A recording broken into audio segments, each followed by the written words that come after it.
Core concept of smart money trading system using order block. Sino ba ito si smart money? Ano ba itong smart money concept? Habang nagtitrade kayo sa Forex, pwede kayong manalo ng malalaking papremyo every week. Libre lang sumali, kaya pumunta na kayo sa www.forexgiveaways.com. So sa smart money concept, susundan natin ang movements or trades ng mga major institutional investor or traders, yung mga big whales kung tawagin. Kasi sila yung nagpapagalaw ng market, sila yung nagpapataas o nagpapababa ng market kasi marami silang pera na tinitrade. Kaya kaya nilang baguhin yung takbo ng market. Halimbawa, uptrend ngayon, kaya nilang gawing downtrend yan.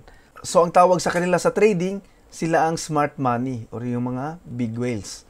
So, ang smart money, kaya nilang impluwensyahan yung presyo ng market, yung direction ng market. Kasi, meron silang power na kontrolin yung market. Kasi nga, nasa kanila yung malaking pera. Example, maraming pera yung nilagay sa buy. So, tataas yung presyo kasi marami yung demand. Okay? So, sa trading kasi, kapag maraming pera, maraming sellers, so, siyempre, bababa yung presyo. Ganun yun. Kahit anong market, kahit sa merkado. Kapag maraming buyers, maraming gustong bumili, maraming pera, so tataas yung presyo. So, itong smart money, marami silang pera, nasa kanila yung pera ng mundo, kaya kaya nilang kontrolin yung takbo ng market. So, pwede silang mamili kung saan yung top or bottom, pinakataas na price or pinakababa. So, pwede rin silang mag-trade against sa trend. Halimbawa, downtrend, pwede na lang i-reverse yung trend. So, dito sa strategy na ito, ituturo ko sa inyo kung paano sundan yung trade ng smart money.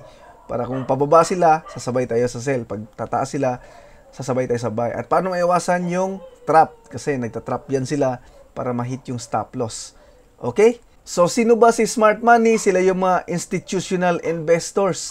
Malalaking investors. Central banks. Sino ba si central banks? So, sila lang naman ang financial institution na nagko-control over the production and distribution of money and credit for a nation or a group of nations. Yan. So, sila lang naman yung nagkokontrol ng pera. Sino pa? Si hedge funds. Sino pa si hedge funds? So, sila ang actively managed investment pool. So, halimbawa, may mga investors, inipon-ipon yung mga pera nila. So, marami silang pera, marami silang investment. Yun yung ginagamit nila sa pag-invest naman or sa pag-trade. So, kaya rin nilang mag-control ng market. Isa rin sila sa big whale. Private equity firms, high net worth individuals, corporate executives and board members of large companies are all considered smart money.